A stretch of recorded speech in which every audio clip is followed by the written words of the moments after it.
Ken Tyler. Young Tyler started in football at an early age. His high school coach, Buster Gross, said, "In my 33 years of coaching, I never saw a better high school quarterback." Gross was talking about Ken Tyler and his 3 years as a starting quarterback for Arab from 1968 to 1970. Here he is as a sophomore.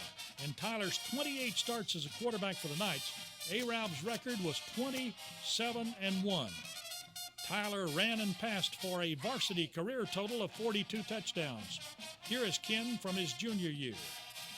His senior season, he hit 102 of 150 passes for over 1,000 yards and rushed for 12 touchdowns. Tyler's career stats include 3,000 yards passing with 19 touchdowns. He rushed for another 23 touchdowns, plus he handled all of the kicking. According to Archie Anderson of WRAB, the Tyler years were some of the most memorable moments in Arab football history. As a senior, Ken Tyler led the Knights to a 9-1 record and victories over number 5 Scottsboro and number 8 Tarrant. Arab and Lee of Montgomery were the only two teams to beat Scottsboro. Lee ended the season as the state champions. Arab seniors that paved the way to a 9-1 season in 1970. Kneeling left to right, number 32, Anthony Nobles, number 66, Danny Hawkins. Next we have Billy Harden, Steve Mask, number 21, Richard Mays, number 40, Terry Daniels. On the back row left to right, number 81, Mason Weaver, number 99, Hugh Knighton, number 75, Big Rudy Wooten. He was a first-team All-Stater. Wooten signed a football scholarship with Alabama. Next to him is Marshall County Hall of Famer, number 86, Roger Ralph. He was also an All-American receiver at UNA and is in the UNA Hall of Fame. He is the first male athlete in history to be all-conference in both football and baseball in the Gulf South Conference, Roger Ralph. Number 80 is Eddie Estes. Number 10, Kenneth Tyler. Number 60, Steve Kennemer. And number 51, David Smalley. This is Ken on the move against the Cullman Bearcats. Number 86 is teammate Roger Ralph. The 16-14 win at Tarrant on November 13, 1970 has long been recognized as one of the greatest games played by a Marshall County team. The win may be the greatest in Arab football history. Ken Tyler completed 17 passes and scored 2 touchdowns, leading Arab to an upset win over Tarrant. On Arab's last drive, he hit 7 passes in a row. Both clubs went into that game 8-1. Arab lost only 1 game in the county during Tyler's 3 varsity years, and they won the county championship twice. Ken was named the most valuable player and received the Beeman Lion Award, Marshall County MVP, and Honorable Mention All-State. 3 of his teammates were all-county stars. Arab had 4 of the 13 first-team players in the county: Steve Kennemer, Kenneth Tyler, Roger Ralph, and Rudy Wooten. Before we move away from the glory days at Arab High School, here is Ken's wife and his high school sweetheart, Hannah McNeil Tyler, a member of Wayne Washam's Arabian Night Marching Band. He was chosen to play in the North-South All-Star game in Tuscaloosa. Tyler scored the North's only touchdown in its 9-7 victory.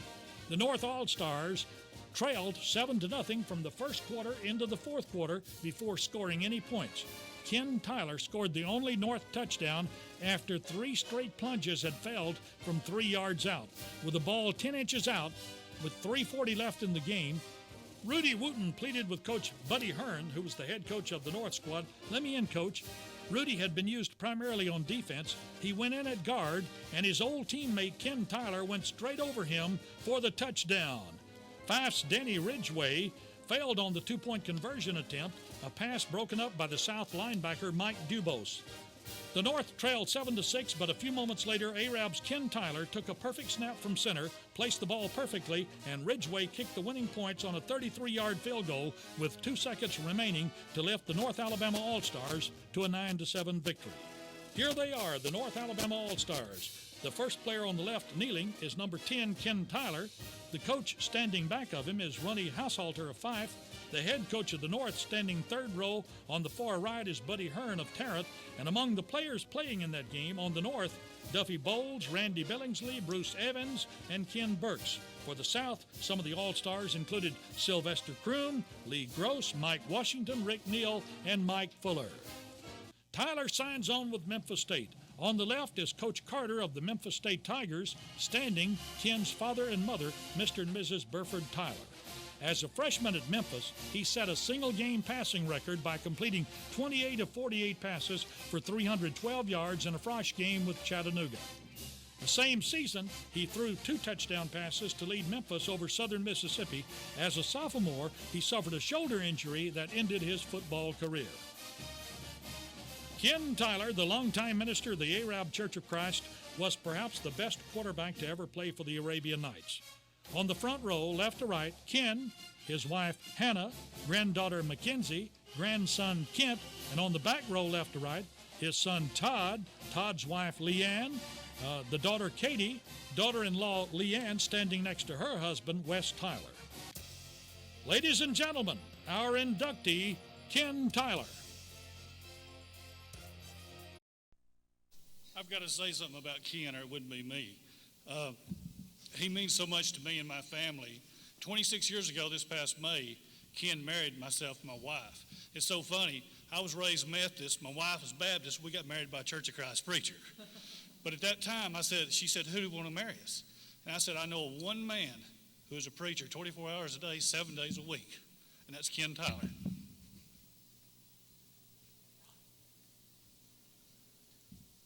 Thank you, Ronnie, very much. It's really an honor for me to be here this evening. In Acts 20, Paul was at Troas. He preached till midnight. A man went to sleep.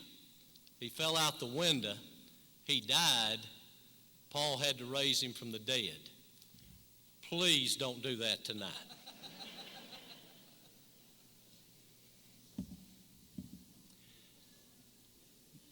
My dad started early taking me to all of the Arab football and basketball games.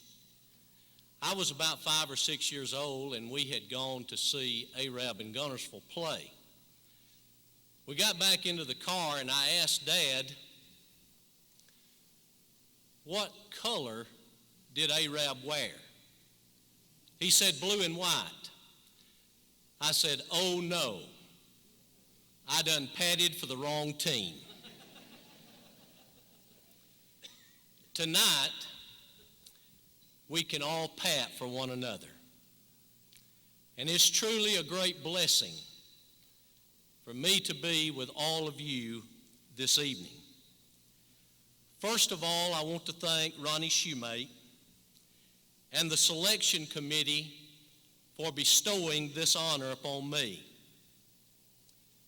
I also want to congratulate the other inductees. This quote from Vince Lombardi seems very appropriate for our group tonight. The measure of who we are is what we do with what we have. I have thoroughly enjoyed your comments, and it is a special blessing to be in the 2007 class with you. I want to honor my parents, Burford and Emma Kate Tyler, who are now deceased. I know this would have been a very special day for them.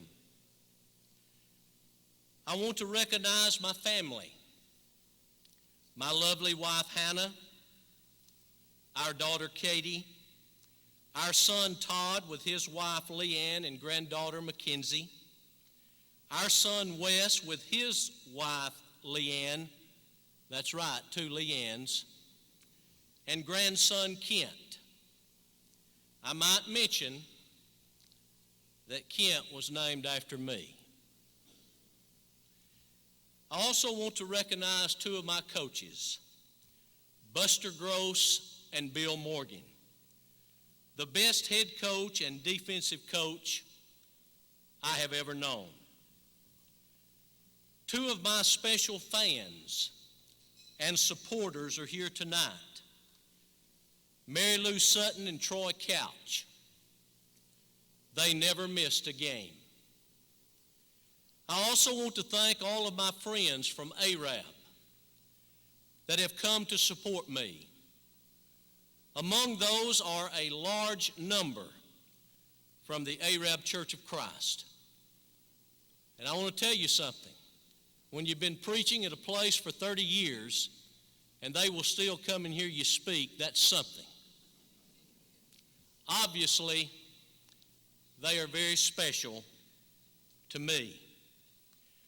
I also want to recognize our superintendent, John Mullins, and our mayor, Lee Cox. I really appreciate them being here. This honor would not be possible without my teammates. I wish I had the time to call each one of them by name. I share this award with the 1968 through 70 Arabian Nights. I want to tell a story about my initiation into Marshall County football. The first game of my 10th grade year, we went to Albertville to play the Aggies. When I came to the line of scrimmage to take the first snap, I was introduced to a football player. There stood John Hanna at middle linebacker, staring me in the face. I can still see those black pants and that white jersey. And if you look at the bottom of page 60 in the program tonight at the left, you'll see what I'm talking about. He was 6'2" and a half and weighed 245 pounds. His calves were as big as my thighs. I weighed 150 pounds soaking wet and was as skinny as a rail. During the game, I took the hardest hit from Big John that I ever experienced on a football field. I was running a keeper around right end. Big John came down the line of scrimmage, and just as soon as I turned upfield, he head-butted me so hard that he knocked me back about 10 yards and also up under the chain-link fence behind our bench on the sideline. It happened. Coach Gross, who never got excited, came running and hollering, "Are you all right? Are you all right?" Those helmets back then were not the best in the world. It took about 5 minutes for them to get me out from under the fence so we could finish the game. I took a real beating that night from Mr. Hanna and company and had to spend the next week in the hospital and miss the next 2 games. I learned early that if you're going to play football in Marshall County, you had better be tough. I want to thank all of you for being here tonight. Truly, it has been a special evening. May God bless you.